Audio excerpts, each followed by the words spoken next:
بچوں السلام علیکم۔ ہم نے سبق پڑھا ہے 8ویں جماعت کی اردو کتاب سے گیہوں کا دانہ۔ آج ہم اسی سبق کے چند سوالات کریں گے۔ سوال میں نے لکھے ہیں اس پہ، یہ کاغذ پہ لکھے ہیں میں نے سوالات اور ان کے جوابات، تو میں یہ پڑھوں گی۔ میں ہر سوال اور جواب پڑھوں گی اور آپ یہ سنیں گے، اس کے بعد آپ یہ یاد کریں گے۔ سوال نمبر 1، یہ کیسے پتہ چلا کہ وہ انڈا نہیں گیہوں کا دانہ تھا؟ جواب، دانے کو کھڑکی پہ رکھ دیا اور ایک چیل نے آ کر اس میں چھید کر دیا، اس سے پتہ چلا کہ وہ گیہوں کا دانہ تھا۔ دوسرا سوال ہے، سب سے زیادہ کمزور کون تھا؟ بیٹا، باپ یا دادا؟ بچوں آپ نے سبق میں پڑھا ہے یہ کہ کمزور کون تھا۔ جب ہم پڑھتے تھے تو پہلے بیٹا بلایا گیا، پھر اس کا باپ، پھر اس کا باپ یعنی اس کا دادا۔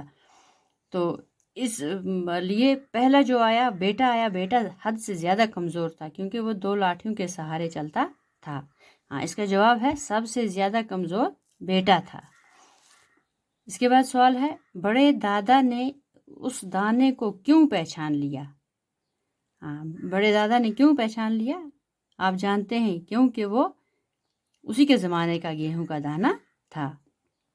جواب لکھا ہے میں نے، کیونکہ وہ اس کے زمانے کا گیہوں کا دانہ تھا، یعنی دادا کے زمانے کا۔ کس کے زمانے کا؟ دادا کے زمانے کا۔ پھر سوال، آج کے انسان کی زندگی دکھ بھری کیوں ہے؟ بچوں یہ آپ بھی جانتے ہیں، آج کل بہت جو انسان ہے وہ اپنی جگہ ہر ایک انسان پریشان رہتا ہے۔ یہ پریشان اور دکھ یہ ہم نے اپنے لیے خود ہی ہم جانتے ہیں کہ یہ دکھ جو ہیں یہ ہم نے خود اپنے لیے بنائے ہیں۔ اگر ہم اللہ تعالیٰ کی دی ہوئی چیزوں پر مطمئن رہیں، جیسے اللہ تعالیٰ دیتا ہے اس کو اچھی طرح سے ہم اپنے لیے چنیں تو ہم ٹھیک رہیں گے۔ لیکن آج کل کیا ہے؟ آج کل ہم اپنی کمائی پر مطمئن ہیں، ہمیں کوئی بھی نہیں ہے۔ جس کے پاس 100 ہے وہ کہتا ہے مجھے 2 ہو، جس کے پاس 1,00,000 ہے وہ کہتا ہے مجھے 2 لاکھ ہوں، جس کے پاس 1 لاکھ ہے وہ کہتا ہے مجھے 10 لاکھ ہو، جس کے پاس 10 ہے وہ کہتا ہے مجھے 20 لاکھ ہو۔ یہ آگے یہ سوچتا ہے، ہر ایک مطمئن ہو کے کوئی نہیں رہتا ہے۔ اللہ تعالیٰ کا شکر ہمارے پاس ہے ہی نہیں آج، اسی لیے یہ ہماری زندگی جو ہے یہ بن گئی ہے دکھ بھری زندگی۔ اس کے جواب میں نے لکھا ہے، آج کا انسان اپنی کمائی پر مطمئن نہیں ہے، بلکہ اپنے پڑوسی کی دولت کی طرف للچائی ہوئی نظر سے دیکھتا ہے۔ آج کل کے انسان ایک دوسرے پر ظلم کرتے ہیں، ہر ایک انسان پیسے کمانے میں مصروف ہے، اسی لیے آج کل کے انسان کی زندگی دکھ بھری ہے۔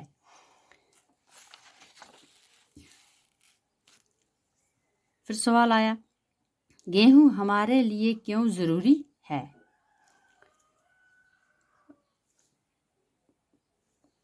جواب، گیہوں میں چاول سے زیادہ قوت ہے، یعنی طاقت ہے، اور اس میں ہر قسم کے وٹامن موجود ہیں جو انسان کے جسم کو توانا اور تندرست بنا سکتے ہیں۔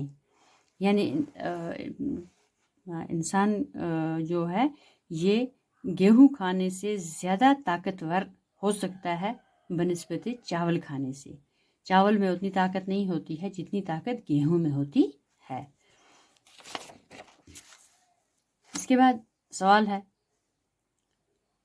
ہم اچھا گیہوں کیسے اگا سکتے ہیں؟ جواب ہے اس کا، ہم اچھے کھیتوں میں ہم اپنے کھیتوں میں محنت، لگن اور دل کے خلوص کے ساتھ کام کر کے اچھے اور عمدہ بیج بو کر اچھا گیہوں اگا سکتے ہیں۔ اچھی کھادیں دے کے ہم جب زمین پہ زیادہ محنت کریں گے تو ظاہر ہے کہ ہمیں اچھا گیہوں ملے گا۔ ہم آج کل پہلے زمانے میں لوگ کیا کرتے تھے، زمین پہ محنت زیادہ کرتے تھے اور اسی زمین سے جو نکلتا تھا اس پہ مطمئن ہو کے کھاتے تھے، آرام کرتے تھے۔ لیکن آج کل اپنی زمین جو ہے یہ چھوڑ دی ہے، اس پر محنت نہیں کرتے ہیں، اس میں سے اتنا ہمیں نکلتا نہیں ہے، بس پیسہ ہو پیسہ ہو پیسہ ہو، اور پھر پیسے سے لاتے ہیں تو کھاتے ہیں۔ چلو بچوں، آج ہم انشاءاللہ کل سے پھر دوبارہ دوسرا سبق شروع کریں گے۔ اس سبق کو ختم کرنے کے لیے میرے ساتھ بیٹھنے کے لیے شکریہ۔